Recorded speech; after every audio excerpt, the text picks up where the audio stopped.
Covid duties చేస్తున్నప్పుడు ఆవిడ నా దగ్గరికి వచ్చారు. ఏమని చెప్పారంటే, మేడం మా అబ్బాయికి 2 కిడ్నీస్ ఫెయిల్యూర్ అయిపోయినాయి.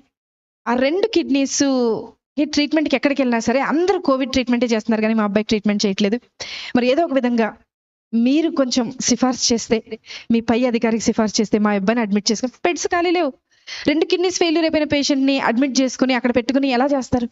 చేయలేని పరిస్థితి. నేను అంటాను, ఒకసారి డాక్టర్ గారిని అడిగి చూస్తానమ్మా అన్న.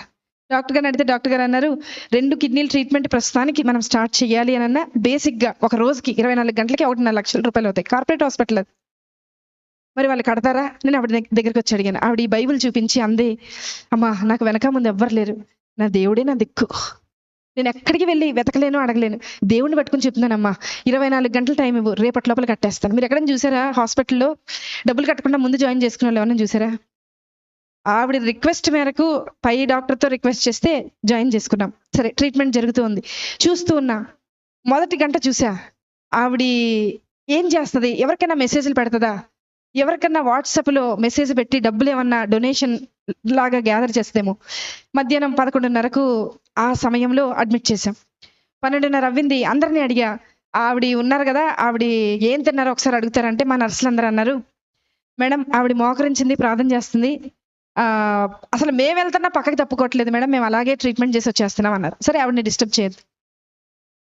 మధ్యాహ్నం 1:30 అయింది, చూశాను ప్రార్థన చేస్తుంది. సాయంత్రం 4:30 అయింది, చూశాను ప్రార్థన చేస్తుంది. రాత్రి 6:30 అయింది, చూశాను ప్రార్థన చేస్తుంది. రాత్రి 9:30 అయింది, చూశాను ప్రార్థన చేస్తుంది. రాత్రి 11:30 అయింది. అంటే ఆవిడ మోకరించి 12 గంటలు అవుతుంది, ప్రార్థన చేస్తుంది. 1:30 రాత్రి, 1:30 అర్ధరాత్రి ప్రార్థన. ప్రొద్దున్న 4 నెక్స్ట్ డే స్టార్ట్ అయిపోతుంది, రౌండ్స్ స్టార్ట్ అయిపోతాయి, సెక్షన్ స్టార్ట్ అయిపోతుంది, అన్నీ స్టార్ట్ అయిపోతాయి, ట్రీట్మెంట్ స్టార్ట్. మాకు స్టార్ట్ అయిపోయింది, కానీ ఆవిడకి మాత్రం ప్రార్థన ఎండవల. 7:30 ప్రార్థన. మరుసటి రోజు 8:30 ప్రార్థన. 9ంటికి బిల్ వచ్చేస్తుంది, జనరేట్ అయ్యి ఆ రోజుకి డే స్టార్ట్ అవ్వాల్సిన బిల్ వచ్చేస్తుంది. బిల్ వచ్చింది. అందరు పేషెంట్స్ రౌండ్స్ అయిపోయినాయి, ఈవిడ దగ్గరికి వెళ్ళాలి. నా పైన ఉన్న డాక్టర్ అడిగారు, అమ్మా ఆవిడ బిల్ కట్టారా అని అడిగారు. నేను చెప్పబోతున్నా, నాకు భయం వేస్తుంది. ఎందుకో తెలుసా, ఆవిడ కట్టకపోతే నేను కడతానని చెప్పాను ఆయనకి. కానీ ఆవిడ ప్రార్థన చూసి నేను అనుకున్నా, కనీసం ఒక 75% నేను కడదాం, ఏదో చైన్ ఉంటుంది కదా, మా ఆయనకి తెలియకుండా అమ్మేసి కట్టేసేద్దామని అనుకున్నా. తెలిస్తే ఒప్పుకోరు కదా అనుకున్నా. ఆవిడ దగ్గరికి వెళ్తున్నాం, స్థలం లేక స్టెప్స్ కింద పెట్టారు, ఒక స్ట్రక్చర్ వేసి అబ్బాయికి ట్రీట్మెంట్ చేస్తుంది. అక్కడికి వెళ్ళేలోపు, అడుగు అక్కడికి పెట్టేలోపు డాక్టర్ గారు అన్నారు, నా పక్కన డాక్టర్ గారు అన్నారు, మేడం హాస్పిటల్ అని అన్నారు. చెప్పండి సార్, ఏదో మీరు చెప్తారు అంటే ఇంకా కొంచెం టైం దొరుకుద్దేమో, ఏదైనా ఆన్సర్ ఆలోచించి ఆయనకు చెప్తాం, ఎందుకంటే ఆవిడ ఇంకా కట్టలేదు, ప్రార్థన అవ్వలేదు ఆవిడది అక్కడ.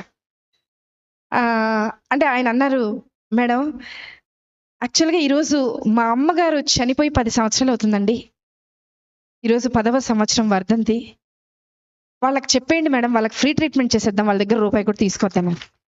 నేను వెళ్ళి లేపానావండి, లేపి తీసుకొచ్చాను. బిల్లు కట్టక్కర్లేదు నువ్వు అన్నా. నాకు తెలుసు మేడం, నా భర్త వదిలేసి వెళ్ళిపోయినా, నా బిడ్డ నా చెయ్యి దాటిపోయినా, నన్ను ఈ లోకంలోకి తీసుకొచ్చిన యేసయ్య నా చెయ్యి విడిచిపెట్టడం. ఒక మాట చెప్పనా, ఆవిడ సెటప్ బాగాలేదండి, చీర మొత్తం చినిగిపోయింది, బ్లౌజ్ చినిగిపోయింది, జుట్టు సరిగా దవ్వలేదు. నేనన్నా, నీ బయట గెటప్ బాగోలేదు, కానీ నీ లోపల సెటప్ విశ్వాసం మాత్రం చాలా బాగుంది. మాకు నన్ను కూడా కలుపుకున్నా, మీతో పాటు నన్ను కూడా కలుపుకున్నా, మాకు గెటప్పులు బాగున్నాయి, పనికి రాని గెటప్పులు ఇవి, కానీ లోపల సెటప్ లేదు. బయకి గెటప్ ఏ ఉపయోగం? ఎక్కడ ఎత్తుకుతున్నారు ఈరోజు? వద్దాం ఏసై దగ్గరికి, వద్దాం ఏసై దగ్గర ఎత్తుకుతాం, ఏసై దగ్గర వెతుకుతాం. ఆవిడలాగా 24 గంటల ప్రార్థన నేను ప్రారంభించమని చెప్పట్లా, ఆవిడలాగా 10 గంటలు చేయమని చెప్పట్లా.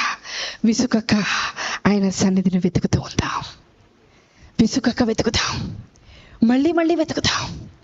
ఖచ్చితంగా నిశ్చయముగా ఆయన నీ పక్షాన కార్యము జరిగించునుగాక.